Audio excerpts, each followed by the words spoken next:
আচ্ছা, so last ভিডিওতে আমরা হচ্ছে কি করছি, ফিজিক্যাল ডিজাইনটা হলো আমরা কমপ্লিট করছিলাম।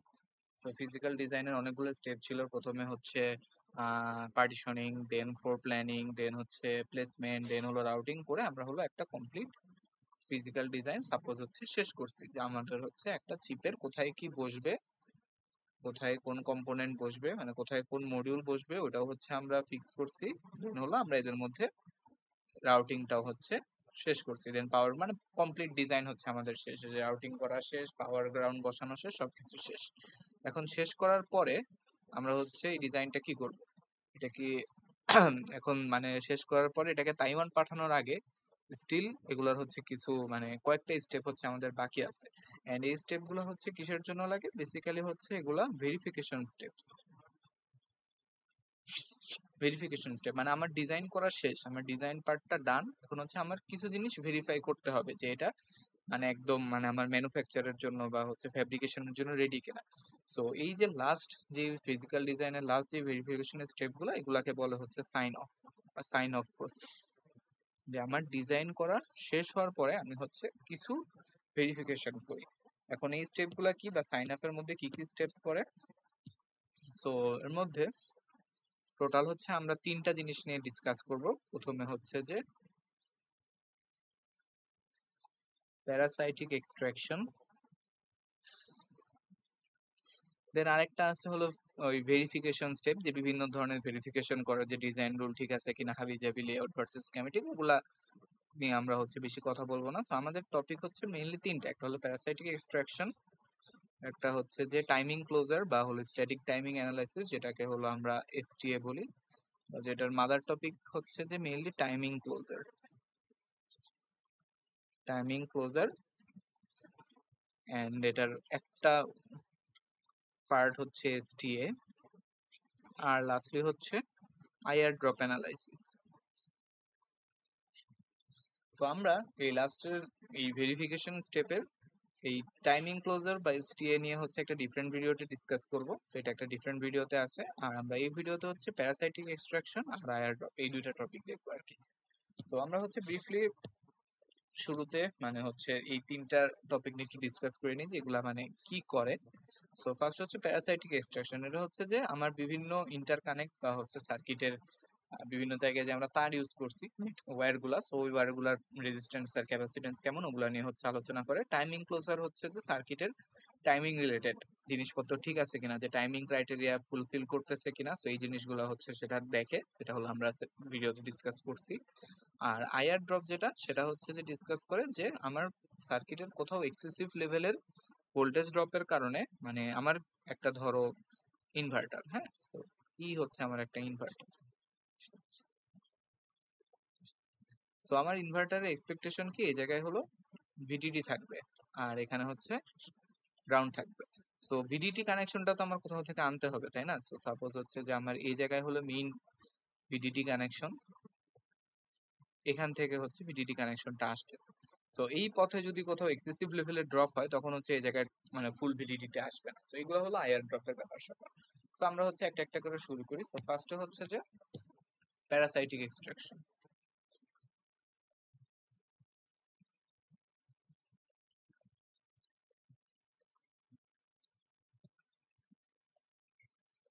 সো প্যারাসাইটিক এক্সট্রাকশন বোঝার আগে তো একটা জিনিস আমাদের বুঝতে হবে, সেটা হচ্ছে যে ইন্টারকানেক্ট মডেলিং।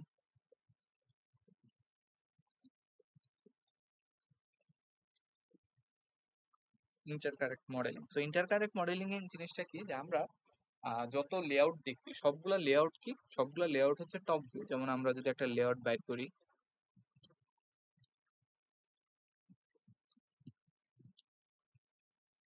এই যে এটা হচ্ছে একটা লেআউট, এটা নিয়ে আমরা অনেক কিছু করছি। সো এই যে পার্টিকুলার লেআউটটা, সো আমরা কি জানি যে এই ডিজাইনের লেআউট গুলো এগুলো সবই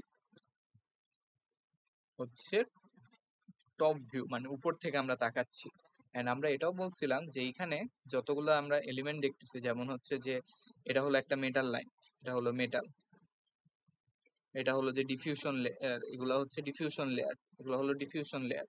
এরপরে হচ্ছে আমার এগুলা হলো পলিসিলিকন, এগুলো এক একটা ডিফারেন্ট লেয়ারে থাকে, ঠিক আছে। এখন আমার যদি মেটাল এখানে যেমন একটাই লাগছে, আমরা একটা মেটাল লেয়ার দিয়ে সব কানেকশন দিতে পারছি, আর সার্কিটটা যদি অনেক কমপ্লিকেটেড হয় তখন হচ্ছে আমাদের ডিফারেন্ট লেয়ারে যেতে হয়। এরকম একটা কথা আমরা বলছিলাম যে ধরো আমার এইখান থেকে এইখানে আরেকটা কানেকশন দেওয়া লাগবে, মানে এই দুইটা সাপোজ কানেক্ট করা লাগবে। তো এই দুইটা কানেক্ট করার জন্য আমার কোনো ওয়ে নাই, আমার হচ্ছে যে এইটাকে মানে এটার উপর দিয়ে যাওয়া ছাড়া কোনো ওয়ে নাই। তখন আমরা যেটা করি যে আমরা হচ্ছে একটা ডিফারেন্ট লেয়ারে চলে যাই। তো ডিফারেন্ট লেয়ারে গেলে এটার উপর দিয়ে আরেকটা মেটাল দিয়ে আমরা হলো এটাকে কানেক্ট করব। সো যখন দুইটা ডিফারেন্ট লেয়ারকে কানেক্ট করা হচ্ছে, যেমন এখানে দুইটা ডিফারেন্ট লেয়ারকে কানেক্ট করা হচ্ছে, তখন হচ্ছে আমাদের ইন্টার কানেক্ট ইউজ করতে হয়, ঠিক আছে। তো এখন আমরা যদি এই ডিজাইনটার একটা ক্রস সেকশন ভিউ দেখতে চাই, মানে হচ্ছে আমরা এই পাশ থেকে তাকাবো, এখন এতক্ষণ তো টপ ভিউ থেকে তাকাইছি, এখন হচ্ছে এই পাশ থেকে তাকাবো, তাইলে জিনিসটা দেখতে কেমন হয় সেটা একটু দেখি আসো। তো এটা হচ্ছে একটা ইন্টেলের স্ট্যাক, মানে একটা ফ্যাব্রিকেশন, একটা হলো 45 ন্যানোমিটার আর একটা হচ্ছে 90 ন্যানোমিটার। তো এখানে দেখো যে আমরা এতক্ষণ যেসব জিনিস টপ ভিউ এ দেখে আসছি, এখন হচ্ছে ওইটার ক্রস সেকশনাল ভিউ দেখা হচ্ছে, মানে এখন হচ্ছে সাইড দিয়ে তাকাইতেছে আর কি। তো সাইড দিয়ে তাকাইলে যে নিচের এগুলো হচ্ছে ট্রানজিস্টর, যেগুলো হচ্ছে যে সোর্স, এগুলো হচ্ছে যে ড্রেইন, আর মাঝখানের এটা হচ্ছে যে আমার চ্যানেল, ঠিক আছে। তো এখন হচ্ছে মানে চ্যানেলটা ভিতর থেকে বাইরে আসতেছে যেহেতু পাশ দিয়ে তাকাচ্ছে, সোর্স ড্রেইন এটা হচ্ছে সাপোজ সোর্স। আর উপরে যে দেখো এই যে এগুলা হলো অনেকগুলা মেটাল লেয়ার, M1 হচ্ছে ফার্স্ট মেটাল লেয়ারটা, এই যে এখানে হচ্ছে একটা ভায়া দেখানো হচ্ছে, এই যে এটা হলো একটা ভায়া, এগুলো হচ্ছে ভায়া। ভায়া দিয়ে হচ্ছে আমরা একটা লেয়ারের সাথে আরেকটা লেয়ার কানেক্ট করি, সেগুলো হচ্ছে ভায়া। আর এগুলো হচ্ছে একটা ডিফারেন্ট মেটাল লেয়ার।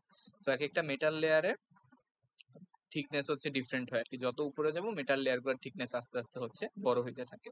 তো এখানে হচ্ছে আরেকটা ক্রস সেকশনাল ভিউ দেখানো হয়েছে, এই যে নিচে এগুলো হলো একদম ট্রানজিস্টর, এই নিচের লেয়ারটা হলো ট্রানজিস্টর লেয়ার, আর উপরের সবগুলাই হচ্ছে মেটাল, যেগুলো হলো আমরা রাউটিং এর জন্য ইউজ করি।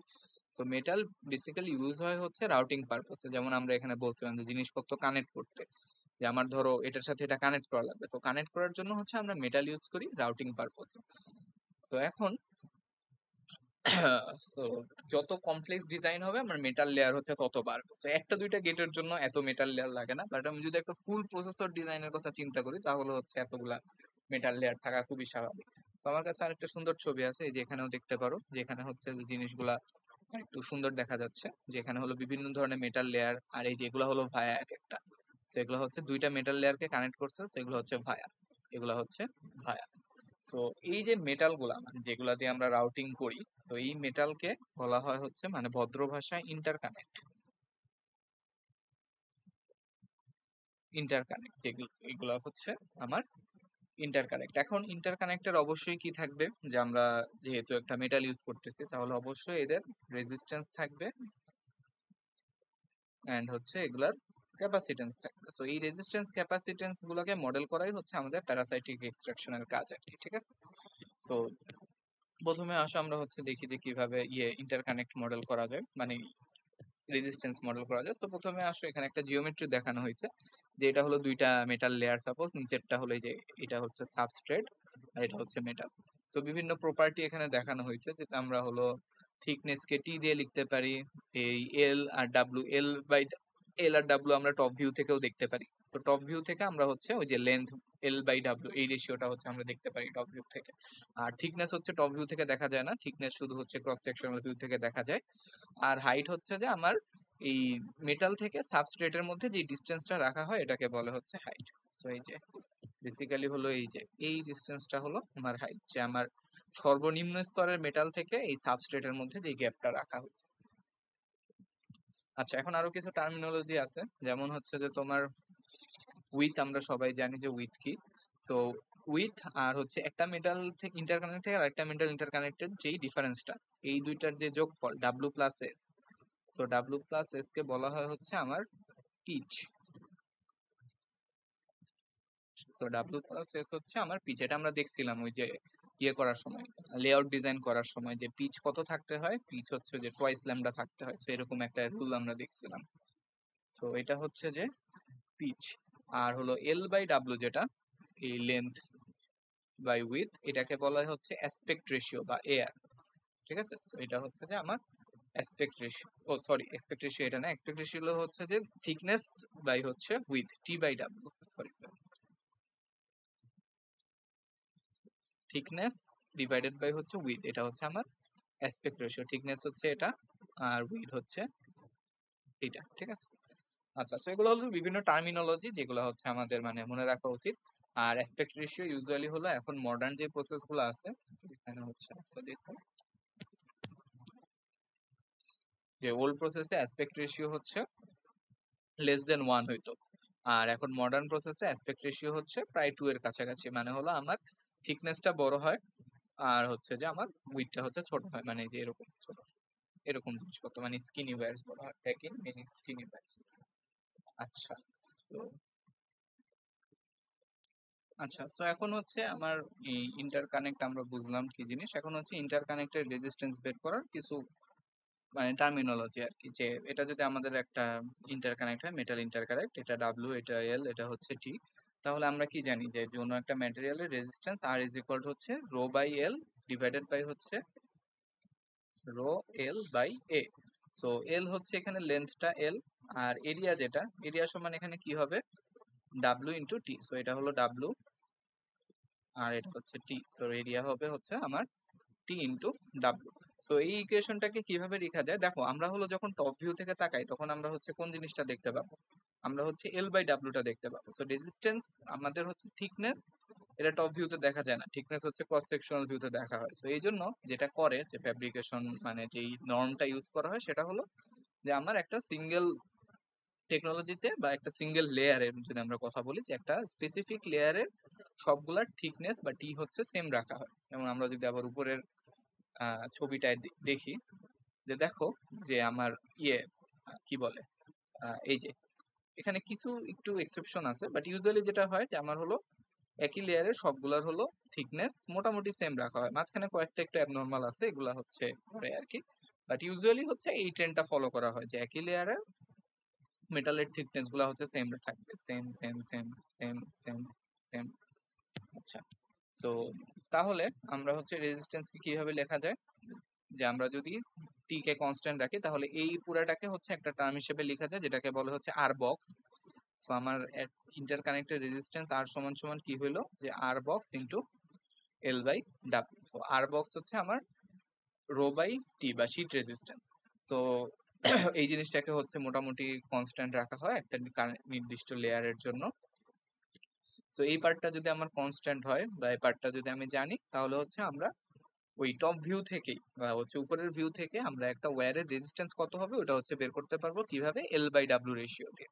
যেমন আমাদের এই যে এই ডিজাইনটার প্রতিটা হচ্ছে মেটালের লেন্থ হচ্ছে যে আমার এটা সাপোজ এটা হলো এল আর এটা হচ্ছে W. So L by W যদি আমরা জানি আর আমাদেরকে যদি আর বক্স দেওয়া থাকে তাহলে হচ্ছে আমরা প্রতিটা ইন্টারকানেক্টেড রেজিস্ট্যান্স বের করে ফেলতে পারবো, ঠিক আছে? সো এখানে হচ্ছে জিনিসগুলো পড়তে পারো যে sheet resistance unit of ohm by square. So এই হচ্ছে যে মোটামুটি ইন্টারকানেক্টেড রেজিস্ট্যান্স বের করার ওয়ে। দেন হচ্ছে এখানে ইন্টারকানেক্ট হিসেবে যেসব ম্যাটেরিয়াল মানে আহ, যে কিছু ম্যাটেরিয়াল দেওয়া হয়েছে এন্ড এই পাশে রেজিস্টিভিটি আছে। সো এখানে আমাদের সব থেকে কম রেজিস্টিভিটি হচ্ছে সিলভার আর হচ্ছে কপারের। সো আমরা হচ্ছে ইউজুয়ালি কি ইউজ করি, কপার ইউজ করি কারণ এটা বেশি পাওয়া যায় এন্ড হচ্ছে বেশি অ্যাভেলেবেল। সো কপার হচ্ছে খুব বেশি ইউজ করা হয়, বাট কপারের একটা সমস্যা আছে সেটা হচ্ছে যে কপারকে যদি আমরা ইন্টারকানেক্ট হিসেবে ইউজ করি তাহলে একটা প্রবলেম যেটা হয় সেটা হচ্ছে কপার খুবই রিঅ্যাক্টিভ। সো রিঅ্যাক্টিভ হলে যেটা হবে যে কপার হলো ফেব্রিকেশনের সময় এখানে ধরো কপার অ্যাটম, সো কপার থেকে কিছু অ্যাটম ডিফিউজ হয়ে নিচে পড়ে যায়। ডিফিউজ হয়ে নিচে পড়ে যায় বলতে আমরা যদি এই ছবিটার দিকে তাকাই তাহলে এটা হচ্ছে একটা কপার। সো কপার থেকে কিছু অ্যাটম ডিফিউজ হয়ে নিচে সাবস্ট্রেটের ভিতরে পড়ে যাবে। সো পড়ে গেলে হচ্ছে এটা সমস্যা, মানে আমার এই সাবস্ট্রেটের ভিতরে কপার যদি চলে আসে তাহলে আমার এই ট্রানজিস্টর আর কাজ করবে না। সো এই যে ডিফিউশন মানে কপারের ডিফিউশন আটকানোর জন্য কি করা হয় যে কপারের চারিদিকে একটা ব্যারিয়ার ইউজ করা হয় যেটাকে বলে হচ্ছে ডিফিউশন ব্যারিয়ার আর কি। তো আমরা কপারের চারদিকে কি করতেছি একটা ডিফিউশন ব্যারিয়ার ইউজ করতেছি। আবার অলসো যে কপারের ফ্যাব্রিকেশনের সময় কি হয় যে কপার অক্সিজেনের সাথে ইন্টারঅ্যাক্ট করে একটা কপার অক্সাইডের ইনসুলেটর লেয়ার তৈরি করে যেটাকে হচ্ছে ডিশ বলা হয়, টি ডিশ। সো এই টি ব্যারিয়ার আর টি ডিশের জন্য যেটা হয় যে আমার কপারের যে এফেক্টিভ রেজিস্ট্যান্স সেটা হচ্ছে বেড়ে যাবে। যে আমরা কি জানি রেজিস্ট্যান্স আর সমান সমান হচ্ছে rho L by A. So এখানে টি ব্যারিয়ার আর হচ্ছে টি ডিশের কারণে কি হচ্ছে আমার এই এফেক্টিভ এরিয়া যেটা এ কমতেছে। সো এ যদি কমে তাহলে রেজিস্ট্যান্স যেটা সেটা হচ্ছে কপারের বেড়ে যাবে, ঠিক আছে। সো এই হচ্ছে কপারের সমস্যা আর কি, বাট স্টিল তাও হচ্ছে আমরা কি করি, কপার ইউজ করি। আচ্ছা, দেন হচ্ছে যে এখানে কিছু ভায়া দেখানো হয়েছে। সো ভায়াতে আমরা যেটা করি যে ভায়াতে হচ্ছে অনেকগুলো ছোট ছোট, মানে একটা বড় ইন্টারকানেক্ট ইউজ না করে অনেকগুলো ছোট ছোট ইন্টারকানেক্ট ইউজ করি। তো এটা করার মানে সুবিধা কি, সুবিধা হলো এক্ষেত্রে আমার রেজিস্ট্যান্স কমে যাবে। তো আমরা যদি উপর থেকে তাকাই তাহলে দেখবো সাপোজ এটা হচ্ছে একটা মেটাল লেয়ার আর নিচে হচ্ছে আরেকটা মেটাল লেয়ার, এই দুইটাকে হচ্ছে আমার এখন কানেক্ট করতে হবে। তো কানেক্ট করার জন্য আমরা যদি একটা তার ইউজ না করে অনেকগুলো ছোট ছোট তার ইউজ করি তাহলে যেটা হচ্ছে যে আমার রেজিস্ট্যান্স গুলা মানে প্যারালেল হয়ে যাচ্ছে। সো প্যারালেল রেজিস্ট্যান্স হলে আমরা কি জানি যে আমার ওভারঅল রেজিস্ট্যান্সটা হচ্ছে টোটালি কম হবে। তো এই জন্য যতগুলা ছোট ছোট ব্লক পারা যায় ততগুলা ছোট ছোট ব্লক ইউজ করতে হয়, ঠিক আছে। সো এই হচ্ছে মোটামুটি ইন্টারকানেক্টেড রেজিস্ট্যান্স নিয়ে কথাবার্তা। এখন হচ্ছে নেক্সট হলো ক্যাপাসিটেন্স। আচ্ছা, সো ক্যাপাসিটেন্স, ক্যাপাসিটেন্স কিভাবে ক্রিয়েট হয়, যে এই যে দেখো এগুলো হলো আমার মেটাল লেয়ার। সো এক একটা মেটাল লেয়ার এগুলোর মধ্যে দিয়ে কারেন্ট যাচ্ছে, মানে এগুলাতে চার্জ আছে। সেখানে একটা চার্জ আছে, এখানে কিছু চার্জ আছে, এখানে কিছু চার্জ আছে। তো আমরা জানি দুইটা চার্জ যদি ইনসুলেটর দ্বারা সেপারেটেড হয় তাহলে এই মাঝখানে এক একটা করে ক্যাপাসিটেন্স এক্সিস্ট করবে, ঠিক আছে।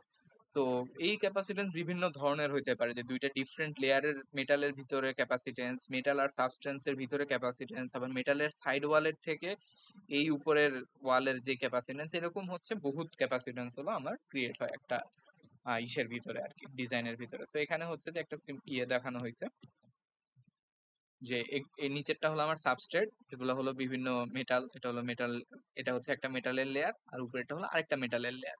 সো এদের মধ্যে বিভিন্ন ধরনের ক্যাপাসিটেন্স ক্রিয়েট হয়। সো প্রথম যেই টাইপটা সেটা হলো যে আমার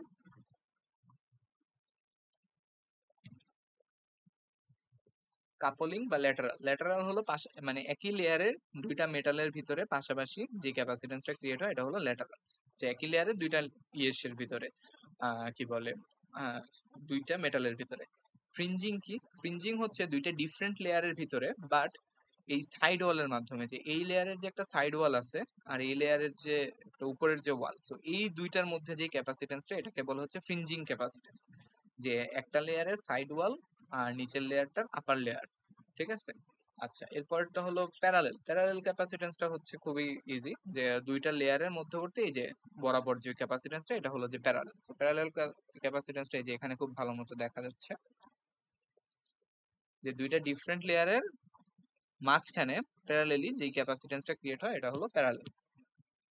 আর লাস্টে হচ্ছে এরিয়া ক্যাপাসিটেন্স। এরিয়া ক্যাপাসিটেন্স হলো আমার এই মেটাল লেয়ার আর সাবস্ট্রেটের মধ্যে যে ক্যাপাসিটেন্সটা ক্রিয়েট হয় এটা হলো এরিয়া ক্যাপাসিটেন্স, ঠিক আছে।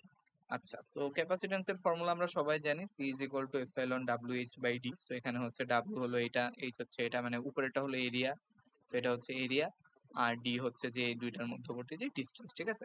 তো আমার ডি ডি যত বেশি হবে, মানে দুইটা লেয়ারের মধ্যে আমি যত ডিসটেন্স রাখতে পারবো তত হচ্ছে আমার ক্যাপাসিট্যান্সের মান হচ্ছে কমবে। সো ডিসটেন্স যদি বাড়াইতে পারি তাহলে হচ্ছে মান কমবে, বাট ডিসটেন্স বাড়ানোটা খুব একটা ডিজাইনারের উপর থাকে না, কারণ এগুলা খুবই টাইটলি প্যাকড হয় আর কি, ঠিক আছে। আচ্ছা, আর হলো ওই উইথ হাইট তো বোঝাই যাচ্ছে। আর আরেকটা জিনিস হচ্ছে যে আমার মডার্ন প্রসেসে যে ইন্টারকানেক্টের উইথ হচ্ছে অনেক বেশি ছোট হয় আর কি। তো এই উইথটা হলো অনেক ছোট হয়, যে আমরা দেখছিলাম একটু আগে যে এরকম ধরো হচ্ছে একটা প্রসেস ইউজ করা হয় যেটার হলো আমার ডাব্লু, যেটা ডাব্লু হচ্ছে কম বাট হলো থিকনেস টি সেটা হচ্ছে বেশি। তো এরকম যদি হয় তাহলে এই ক্যাপাসিটেন্সের মানটা অনেক কম হবে, কারণ এখানের এরিয়াটা অনেক কম। সো এই যে ক্যাপাসিটেন্সটা বা এরিয়া ক্যাপাসিটেন্স এটা হচ্ছে বেশি সিগনিফিকেন্ট হয়। আচ্ছা, তো এই গেল হচ্ছে যে আমার ক্যাপাসিটেন্সের জিনিসপত্র। এখন হচ্ছে আমরা যে মানে এগুলো হচ্ছে ছিল বেসিক, সো এখন হচ্ছে আমরা দেখবো হলো এক্সট্রাকশনের পার্টটা।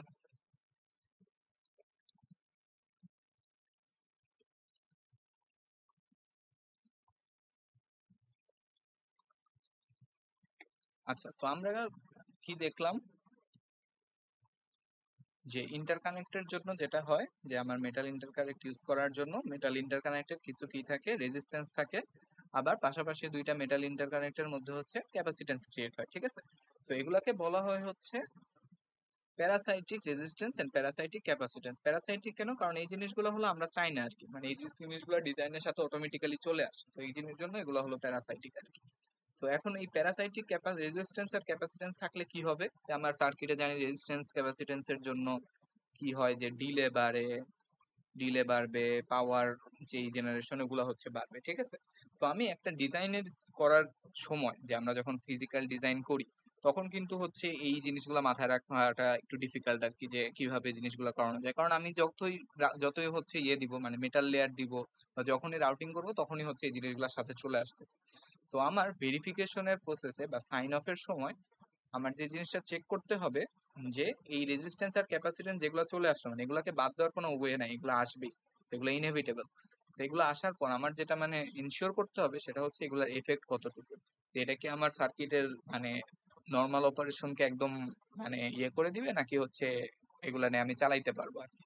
সো আমার প্যারাসাইটিক এক্সট্রাকশনের উদ্দেশ্য হলো আমার যেই মানে ইনএভিটেবল রেজিস্ট্যান্স এন্ড ক্যাপাসিট্যান্স গুলো আসতেছে, এগুলার ইম্প্যাক্ট কতটুকু আমার সার্কিটে, ইম্প্যাক্ট কি খুব বেশি, নাকি হচ্ছে ইম্প্যাক্ট মোটামুটি চলবে আমার এটা দিয়ে। সো এই হচ্ছে যে প্যারাসাইটিক এক্সট্রাকশনের কাজ। সো প্যারাসাইটিক এক্সট্রাকশন করার জন্য আমার হচ্ছে কি বের করতে হবে, রেজিস্ট্যান্স আর ক্যাপাসিট্যান্স গুলোর ভ্যালু বের করতে হবে। সো ভ্যালু বের করার ওয়ে কি হইতে পারে, আমরা আসি প্রথমে হচ্ছে আহ এখানে হলো ইয়ে আছে। আচ্ছা, এখানে হচ্ছে কিছু ইয়ে দেওয়া আছে, যেমন হচ্ছে যে আমার চ্যালেঞ্জ হচ্ছে যে আমি দেখছি যে ডিজাইন কত বেশি কমপ্লিকেটেড হতে পারে। তো যত বেশি কমপ্লিকেটেড, যত বেশি মেটাল ওয়্যার, অনেক বেশি রেজিস্ট্যান্স এন্ড অনেক বেশি ক্যাপাসিটেন্স মডেল করতে পারে। তো জিনিস অনেক বেশি ক্যাপাসিটেন্স হয়ে যেতে পারে। তো পুরো জিনিসটা ওভারঅল অনেক বেশি কমপ্লেক্স হয়ে যায়, এন্ড এত বেশি কমপ্লেক্স হয়ে যায় যে এটা হাতে করা পসিবল হয় না। এটার জন্য হচ্ছে অনেক মানে অনেক expensive simulation and numerical method, অনেক হাবিজাবি হচ্ছে দরকার হয়। সো এটা আমরা আস্তে আস্তে দেখবো। তো ফার্স্ট হচ্ছে রেজিস্ট্যান্স এক্সট্রাকশন। সো রেজিস্ট্যান্স এক্সট্রাকশনের জন্য কি করা যায়, যে আমাদের কাছে একটা ইন্টারকানেক্ট আছে। সো এটা রেজিস্ট্যান্স কত হতে পারে, আমরা একটু আগে একটা ফর্মুলা দেখছি, ওই ফর্মুলা ইউজ করতে পারি আমরা সিম্পল স্ট্রাকচারের জন্য রেজিস্ট্যান্স বের করার। সো একটা ইন্টারকানেক্টেড রেজিস্ট্যান্স বের করার জন্য আমাদের নর্মাল যে ফর্মুলা আছে ওইটা আমরা ইউজ করতে পারি। আচ্ছা, দেন যদি এরকম সিম্পল স্ট্রাকচার না হয়, এরকম যদি একটা টু টার্মিনাল স্ট্রাকচার হয়, তাহলে হচ্ছে আমরা রেজিস্ট্যান্স কিভাবে বের করতে পারি। রেজিস্ট্যান্স বের করার জন্য আমরা কি করব, এই দুই প্রান্তে একটা ভোল্টেজ ডিফারেন্স দিব। সাপোজ একটা ভোল্টেজ আমরা অ্যাপ্লাই করব, ভোল্টেজ অ্যাপ্লাই করে দেখবো যে এটার ভিতর দিয়ে কারেন্ট কত গেছে। তাহলে হচ্ছে আমরা R is equal to V divided by I, এই ফর্মুলা দিয়ে হচ্ছে রেজিস্ট্যান্স বের করতে পারি, যদি হচ্ছে এরকম কমপ্লেক্স স্ট্রাকচার হয়, ঠিক আছে। এখন যদি আরো বেশি কমপ্লেক্স স্ট্রাকচার হয়, যে এরকম অনেকগুলো পোর্ট আছে, তখন হচ্ছে আমার প্রতিটা পোর্টে রেজিস্ট্যান্স বের করতে হবে। মানে আমি এই দুইটার ভিতরে একটা ভোল্টেজ দিব, এই দুইটার ভিতরে একটা ভোল্টেজ দিয়ে দেখবো হচ্ছে যে এই দুইটা টার্মিনালের মধ্যে রেজিস্ট্যান্স কত, দেন এই দুইটার মধ্যে দিয়ে দিয়ে আমার হচ্ছে রেজিস্ট্যান্স বের করতে হবে। সো এগুলো হচ্ছে যে রেজিস্ট্যান্স বের করার প্রসেস, ঠিক আছে। আচ্ছা, সো এই এরকম টাইপের জিনিসের জন্য, যে যদি স্ট্রাকচার বা জিওমেট্রি কমপ্লিকেটেড হয়ে যায়, তাহলে হচ্ছে আমাদের নিউমেরিক্যাল টেকনিক ইউজ করতে হয় আর কি, যে কারেন্ট বের করতে হয়, যে বিভিন্ন জায়গায় ভোল্টেজ দিয়ে কারেন্ট বের করতে হয়। সো ভোল্টেজ কারেন্ট এগুলার জন্য হচ্ছে আমার ওই যে ল্যাপ্লাস ইকুয়েশন হাবি যাবে, মানে অনেক কমপ্লিকেটেড মানে নিউমেরিক্যাল মেথডস লাগে। সো এই কমপ্লিকেটেড নিউমেরিক্যাল মেথড বা হচ্ছে এক্সপেন্সিভ নিউমেরিক্যাল মেথড আমরা কোথায় কোথায় ইউজ করব, যেখানে যেখানে জিওমেট্রি হচ্ছে কমপ্লেক্স আর কি। যেমন হচ্ছে যে আমার ইয়েতে টার্মিনাল ইন্টারকানেক্ট, বা হচ্ছে যেখানে সব জায়গায় হলো ওয়্যার রেজিস্টিভিটি কনস্ট্যান্ট না। ওয়্যার রেজিস্টিভিটি কনস্ট্যান্ট না মানে যেখানে হচ্ছে খুব সুন্দর একটা ব্লক ইউজ করা যাচ্ছে না, যেখানে হচ্ছে যে ব্লকের উইথ হাইট চেঞ্জ হচ্ছে, বা হচ্ছে কমপ্লেক্স জিওমেট্রি। তো এইসব জায়গায় হলো আমরা নিউমেরিক্যাল মেথড ইউজ করি, যে আমাদের যে ছোট্ট একটা সূত্র শিখছিলাম, যে R is equal to R box into L by W, ওইটা হচ্ছে অ্যাপ্লাই করা যায় না কি সব জায়গায়, যেখানে হচ্ছে জিওমেট্রি কমপ্লেক্স। তো জিওমেট্রি যদি কমপ্লেক্স হয়ে যায়, তখন হচ্ছে এই ফর্মুলা আর অ্যাপ্লিকেবল না, তখন হচ্ছে আমাদের কি করতে হবে, এক্সপেন্সিভ নিউমেরিক্যাল মেথডে যাইতে হবে, ঠিক আছে। দেন আরেকটা ইউজ কেস আছে, সেটা হচ্ছে যে সাবস্ট্রেট কাপলিং রেজিস্ট্যান্স। এটা হচ্ছে বেসিক্যালি যে আমরা যদি একটা মিক্সড সিগন্যাল আইসি বানাই, মানে হলো ডিজিটাল পার্টও আছে অ্যানালগ পার্টও আছে, তখন হচ্ছে ডিজিটাল পার্ট থেকে অ্যানালগ পার্টে মানে সাবস্ট্রেটের ভিতর দিয়ে কারেন্ট ফ্লো, মানে কারেন্ট যাওয়ার হচ্ছে একটা রাস্তা তৈরি হয়ে যায়। তখন হচ্ছে কিছু কারেন্ট হচ্ছে সাবস্ট্রেটের ভিতর দিয়ে লিক করে, যেটা হওয়ার কথা ছিল না আর কি। সো এসব জায়গায় মডেলিং এর জন্য হলো আমরা বিভিন্ন টেকনিক ইউজ করি, যেমন হচ্ছে পোর্ট ইউজ করে রেজিস্ট্যান্স কে করা হয় আর কি। যে এগুলো হলো সিমুলেশন স্টেপস আর কি, যে আমরা এসব জায়গায় পোর্ট দিব, পোর্ট দিয়ে কিছু ভোল্টেজ দিব, ভোল্টেজ দিয়ে দেখবো হচ্ছে কি পরিমাণ কারেন্ট হচ্ছে সাপ্লাই হয়। সো এগুলো হচ্ছে সবই নিউমেরিক্যাল মেথড, ঠিক আছে। সো এখন এইসব জিনিস ক্যাপাসিটেন্স এক্সট্রাকশন এটা আমরা দেখছি আগেই। আচ্ছা, সো এইসব কাজ করার জন্য আমাদের অলরেডি সফটওয়্যার আছে আর কি, যেমন হচ্ছে ক্যাডেন্সের ফায়ার অ্যান্ড আইস, মেন্টরের ক্যালিব্রে এক্সারসিস। সো এগুলো হচ্ছে সফটওয়্যার টুল, যেটা হলো আমার কি করতে পারে, এই রেজিস্ট্যান্স এন্ড ক্যাপাসিটেন্স এক্সট্রাক্ট করতে পারে। এন্ড এই সফটওয়্যার টুলগুলার মানে এই কাজ করতে অনেক টাইম লাগবে, এটাই স্বাভাবিক যে this procedure may cost 1 week. কারণ হলো অনেক বেশি কমপ্লেক্স যদি জিওমেট্রি হয়ে যায় তাহলে হচ্ছে আমার এই সিমুলেশন গুলোতে অনেক বেশি টাইম লাগে, যে প্রতিটা ওয়্যারের জন্য প্রতিটা ওয়্যারের পাশে পাশে এই ক্যাপাসিটেন্স রেজিস্ট্যান্স এক্সট্রাক্ট করতে অনেক বেশি হচ্ছে টাইম লাগে। বাট স্টিল এটা হচ্ছে আমরা করি যাতে হচ্ছে আমাদের ওভারঅল সার্কিটে কোনো সমস্যা না হয়, এটা হচ্ছে বোঝার জন্য, ঠিক আছে। সো এই হচ্ছে মোটামুটি আমাদের প্যারাসাইটিক এক্সট্রাকশন। সো আমরা যদি একটু সামারি করি কি কি দেখলাম। আচ্ছা, সো প্যারাসাইটিক এক্সট্রাকশনের যদি হচ্ছে একটু সামারিতে আসি, তাহলে হচ্ছে প্যারাসাইটিক এক্সট্রাকশনে আমরা মেইনলি রেজিস্ট্যান্স এক্সট্রাক্ট করি আর হচ্ছে ক্যাপাসিটেন্স এক্সট্রাক্ট করি। সো ক্যাপাসিটেন্সের বিভিন্ন টাইপ আমরা দেখছি, যে প্যারালেল, ফ্রিঞ্জিং, এরপরে হলো আরো ল্যাটারাল, অনেক ধরনের ক্যাপাসিটেন্স ক্রিয়েট হয়। আর রেজিস্ট্যান্স এক্সট্রাক্ট করার জন্য যদি সিম্পল স্ট্রাকচার হয় তাহলে আমাদের ওই যে formula R is equal to R box divided by হচ্ছে এল বাই ডাব্লিউ। যদি কমপ্লেক্স জিওমেট্রিক্যাল স্ট্রাকচার হয় তখন হচ্ছে আমাদের কই যাইতে হবে, নিউমেরিক্যাল মেথডসে যাইতে হবে। নিউমেরিক্যাল মেথড যেখানে হচ্ছে মানে আমার যদি ওয়্যারের এই এল বাই ডাব্লিউ এগুলো যদি কনস্ট্যান্ট না থাকে, যেমন খুবই কমপ্লিকেটেড স্ট্রাকচার যেটা আমরা একটু আগে দেখে আসছি, তখন হচ্ছে আমাদের নিউমেরিক্যাল মেথড অ্যাপ্লাই করতে হবে, ঠিক আছে। তো এগুলা করে আমরা হচ্ছে মানে কি পরিমাণ আমাদের রেজিস্ট্যান্স ক্যাপাসিটেন্স পুরো ডিজাইনে আছে ওইটা হচ্ছে আমরা ইভালুয়েট করে দেন ওইটার ইম্প্যাক্ট ইভালুয়েট করতে পারবো। আর এগুলা কন্ট্রোল করার ওয়ে কি, কন্ট্রোল করার ওয়ে খুব একটা নাই আর কি, কারণ এগুলা ডিজাইনারের উপরে না, এগুলা হচ্ছে মানে ইনএভিটেবলি চলে আসবে। স্টিল আমরা হচ্ছে যেসব কাজ করতে পারি, যেমন হচ্ছে যে ক্যাপাসিটেন্সের ফর্মুলা যেটা দেখছি যে সি ইজ ইকুয়াল টু হলো এপসাইলন, উপরে হচ্ছে এরিয়া, নিচে হচ্ছে ডি। সো ডিসটেন্স বাড়াইতে পারি, একটা অপশন যে মেটাল গুলার ডিসটেন্স বাড়াইতে হবে, এরিয়া হচ্ছে ছোট করতে হবে, তাহলে হচ্ছে আমার ওভারঅল ক্যাপাসিটেন্স হচ্ছে কমবে। দেন হচ্ছে রেজিস্ট্যান্সের ব্যাপারে, রেজিস্ট্যান্সের ব্যাপারে হচ্ছে আমার L by W. So L by W হচ্ছে যত ছোট পসিবল তত ছোট করতে হবে, তাহলে হচ্ছে আমার রেজিস্ট্যান্স কমবে। এরপর হলো ওই যে আমরা দেখছিলাম যে ভায়াতে হচ্ছে ছোট ছোট অনেকগুলা ভায়া ইউজ করলে হলো রেজিস্ট্যান্স কম। সো এগুলা হচ্ছে রেজিস্ট্যান্সের ইয়ে। আর পুরো জিনিসটা ইউজুয়ালি করা হয় হচ্ছে সফটওয়্যারে বিভিন্ন লাইব্রেরি ইউজ করে আমরা রেজিস্ট্যান্স এন্ড ক্যাপাসিটেন্স এক্সট্রাক্ট করতে পারি। সো এই গেল হচ্ছে আমাদের প্যারাসাইটিক এক্সট্রাকশনের পার্ট। দেন নেক্সট যে পার্টটা সেটা হচ্ছে আইআর ড্রপ, ঠিক আছে। সো আইআর ড্রপের ব্যাপারটা কি, যে আমরা সার্কিটে যে ভিডিডি আর গ্রাউন্ড কানেকশন দিয়ে আমরা হচ্ছে ফিজিক্যাল ডিজাইনে দেখছিলাম যে কি বানানো হয়, রিং বানানো হয়। তো হচ্ছে আমার এটা ধরো ভিডিডির রিং, আমাদের হচ্ছে কি থাকে যে প্যারালেলি এন্ড হচ্ছে হরাইজন্টালি এরকম হচ্ছে অনেকগুলো রিং থাকে, এরকম হচ্ছে রিং থাকে। দেন এখান থেকে আমরা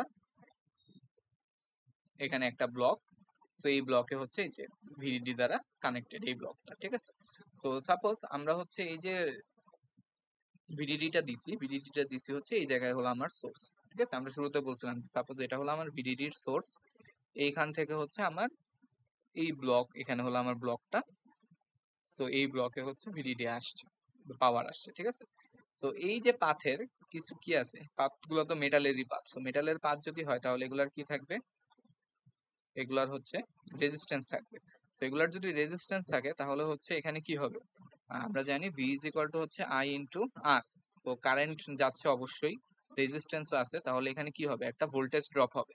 সো ভোল্টেজ ড্রপ যদি হয় তাহলে সাপোজ আমার এই সেলটা রান করার জন্য, বা আমরা যদি একদম এই প্রথম শুরুর এক্সাম্পলে যাই, যে যে এখানে যে আমার এই ইনভার্টারটা চালানোর জন্য সাপোজ ভিডিডি লাগবে হচ্ছে 5 ভোল্ট, আমরা এখান থেকে দিছিলাম সাপ্লাই সাপোজ 5 ভোল্ট, বাট এইখানে ড্রপের কারণে আই ইন্টু আর ড্রপের কারণে হচ্ছে এই জায়গায় আসছে সাপোজ 3 ভোল্ট। তো এখানে যদি 3 ভোল্ট আসে তখন আমার এই ইনভার্টারটা আর কাজ করবে না।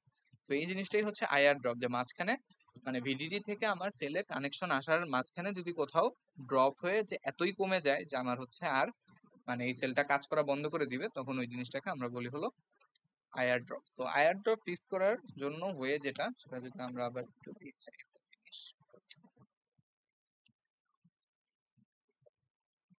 আচ্ছা, সো আবার হচ্ছে আমরা এই ছবিটায় যাই। সো এখানে দেখো সব থেকে উপরের লেয়ার যেটা এই যে মেটাল লেয়ার গুলা, এগুলার থিকনেস অনেক বেশি। সো এগুলার হচ্ছে থিকনেস হচ্ছে অনেক বেশি। সো একদম উপরের যে লেয়ার গুলা, এগুলাকে ইউজুয়ালি হচ্ছে ভিডিডি আর গ্রাউন্ডের জন্য হচ্ছে ইউজ করা হয়, পাওয়ারের জন্য ইউজ করা হয়। সো যেহেতু এগুলার থিকনেস অনেক বেশি, তাহলে এগুলার রেজিস্ট্যান্স যেটা হয়, যেহেতু এরিয়া হচ্ছে অনেক বেশি, সো এইগুলার রেজিস্ট্যান্স হচ্ছে অনেক কম। সো এই জন্য ভিডিডি অ্যান্ড গ্রাউন্ডকে সবসময় একদম উপরের লেয়ার ইউজ করা হয়, বড় বড় মানে থিকনেস বেশি এরকম মেটাল লেয়ার দিয়ে, ঠিক আছে, যাতে হচ্ছে আমার আয়ার ড্রপটা হলো কম হয়। আচ্ছা, তো এখন হচ্ছে আচ্ছা, সো এই হচ্ছে আয়ার ড্রপ। সাপোজ যে এটা হলো আমাদের ভিডিডি। সো এই ভিডিডি কানেকশনটা কি হচ্ছে যে অনেক জায়গায় গেছে। সো এই জায়গায় যাওয়ার পথে যদি হচ্ছে আমার কিছু পরিমাণ লস হয়, তাহলে এই জায়গায় আমার ঠিক মতো ভিডিডি কানেকশনটা আসবে না। তো এখানে কিছু হচ্ছে ইয়ে দেওয়া আছে যে কেন না আসবে না, এগুলোর অনেকগুলো রিজন দেওয়া আছে, বাংলা কথা। দেন হচ্ছে আয়ার ড্রপ হইলে আমার কি হয়। সো হইলে অবভিয়াসলি ফার্স্ট যে ইস্যুটা সেটা হচ্ছে যে এখানে যদি সাফিসিয়েন্ট ভোল্টেজ না আসে, তাহলে এই সেলটা কাজই করবে না। যে ভিডিডি থেকে যদি কম হয়, তাহলে সুইচিংই হবে না। যেমন আমরা জানি যে সুইচিং এর জন্য ভিডিডি লাগবে আমার এখানে, যে এখানে যে ভোল্টেজটা গেট যে ভোল্টেজ দিব আমি, গেটেও তো হচ্ছে আমি একটা ইনপুট দিব। সো ইনপুট ভোল্টেজটা যদি অনেক কম হয়, তাহলে এখানে সুইচিংটা ঠিক মতো হবে না। সো এটা হচ্ছে একটা ইস্যু। আরেকটা ইস্যু হচ্ছে যে আমার ডিলে ক্রিয়েট হয়, যে আমার হচ্ছে আইআর ড্রপের কারণে কি ক্রিয়েট হয়, ডিলে ক্রিয়েট হয়। ডিলে কিভাবে ক্রিয়েট হয়, যে আমরা জানি ডিলে গুলো ক্রিয়েট হয় মেইনলি হচ্ছে আমার ক্যাপাসিটরের চার্জিং আর ডিসচার্জিং এর জন্য। এরকম একটা আরসি সার্কিটের কারণে হচ্ছে মেইনলি ডিলে ক্রিয়েট হয়, ঠিক আছে। সো আরসি সার্কিটের চার্জিং আর চার্জিং আর ডিসচার্জিং, ধরো হচ্ছে এই হলো চার্জিং। সো চার্জিং তাড়াতাড়ি হবে কখন, চার্জিং তাড়াতাড়ি হবে যদি এইখান দিয়ে যেই কারেন্টটা, এই কারেন্টটা যদি বড় হয়, তাহলে হচ্ছে চার্জিং তাড়াতাড়ি হবে। বাট এই কারেন্টটা যদি ছোট হয়, তাহলে হচ্ছে চার্জিং হয়তো অনেক টাইম লাগবে। সো এটা হচ্ছে যে আইসি ছোটর জন্য, আর এটা হচ্ছে আইসি বড়র জন্য, ঠিক আছে। সো আমরা আবারও যদি আমাদের ইনভার্টারটার কাছে ফিরে যাই, তাহলে দেখো যে আমাদের ইনভার্টারের ভিতর দিয়ে যেই পরিমাণ কারেন্ট যাবে, সো ইনভার্টার বা মসফেটের কারেন্টের ইকুয়েশন আমরা লিখছিলাম অনেক আগে, যে আইডি ইজ প্রপোর্শনাল টু ছিল হচ্ছে ভিজি মাইনাস ভিটির হোল স্কোয়ার, ঠিক আছে। সো আমার আইআর ড্রপের কারণে যদি ইনকামিং ভোল্টেজটা বা এই জায়গার যে ইনপুট ভোল্টেজটা, এগুলো যদি অনেক কমে যায়, মানে ভিজি যদি আমার অনেক কমে যায়, তাহলে হচ্ছে আমার যে কারেন্ট এটাও হচ্ছে অনেক কমে যাবে। সো কারেন্ট যদি কমে যায়, তাহলে যেটা হবে যে চার্জিং অনেক স্লো হবে। চার্জিং স্লো হওয়া মানে হচ্ছে এই ধরো বলতে অনেক টাইম লাগবে। সো এই যে স্লোপটা যত বেশি, আমরা জানি যে ডিলেও কি তত বেশি, যেখানে হচ্ছে যে লো থেকে হাই প্রপাগেশন ডিলে অনেক বেশি। সো ডিলে যদি বেশি হয়, তাহলে হচ্ছে ওই যে আমাদের hold time, set up time, এগুলো হচ্ছে ভায়োলেশন হওয়ার সম্ভাবনা আছে, যেগুলো হচ্ছে ওই এসটিএ তে ডিসকাস করা হয়েছে, ঠিক আছে। সো এই হচ্ছে যে আমার আইআর ড্রপের ইম্প্যাক্ট, ঠিক আছে। যে প্রথমে হচ্ছে টাইমিং এ ইম্প্যাক্ট ফেলতে পারে, টাইমিং এর ইমপ্যাক্ট ফেলতে পারে। আরেকটা হচ্ছে যে ভোল্টেজ ড্রপ যদি বেশি সেভার হয়, তাহলে হচ্ছে এনাফ ভোল্টেজ না পাইলে পুরো ম্যাল ফাংশন হবে আর কি, মানে কাজই করবে না জিনিসটা। সেখানে হচ্ছে আমার আইআর ড্রপ অ্যানালাইজ করার জন্য সফটওয়্যারে কিছু প্লট বানাইতে পারে। যেমন কিছু সফটওয়্যার আছে, এটা হচ্ছে যে আমার এনসিস রেড হক, এনসিস রেড হক। সো এনসিস রেড হক যেটা করে, যে আমার একটা ফিজিক্যাল ডিজাইনের কোথায় কতটুকু ভোল্টেজ ড্রপ হয়েছে ওইটার একটা হিটম্যাপ ক্রিয়েট করতে পারে। যেমন হচ্ছে এখানে লাল বেশি মানে হচ্ছে এই জায়গাটা অনেক বেশি ভোল্টেজ ড্রপ হইতেছে। সো এই জায়গায় অনেক বেশি ভোল্টেজ ড্রপ হওয়াটা অ্যাবনর্মাল, তার মানে হচ্ছে আমার কোথাও একটা মানে ইস্যু হচ্ছে, কোনো একটা কারণে আয়ার ড্রপ হইতেছে। সো এটা ফিক্স করার পরে হচ্ছে আমরা এরকম একটা খুব সুন্দর ভালো হিট ম্যাপ পাবো, যেখানে হচ্ছে যে কোথাও আয়ার ড্রপটা বেশি না। সো এই হচ্ছে মেইনলি আয়ার ড্রপ। আয়ার ড্রপ হলো, আমরা যদি আয়ার ড্রপকে সামারাইজ করি, আয়ার ড্রপ জিনিসটা কি, যে ওই সোর্স থেকে ভিডিডি তে যাওয়ার পথে যদি হচ্ছে আমার লস হয়, তাহলে এখানে ভিডিডিটা কম আসবে। সো এই ফেনোমেননটাই হচ্ছে বেসিক্যালি আইআর ড্রপ। তাহলে আইআর ড্রপ হলে ইম্প্যাক্ট কি, ইম্প্যাক্ট হচ্ছে মেইনলি দুইটা। একটা হচ্ছে যে যদি এনাফ ভোল্টেজ না আসে, তাহলে আমার ওই সেলটাই কাজ করবে না, ম্যাল ফাংশন। আর দুই নাম্বার হচ্ছে আমার ডিলে হচ্ছে বাড়াবে। এই হচ্ছে বেসিক্যালি আইআর ড্রপ।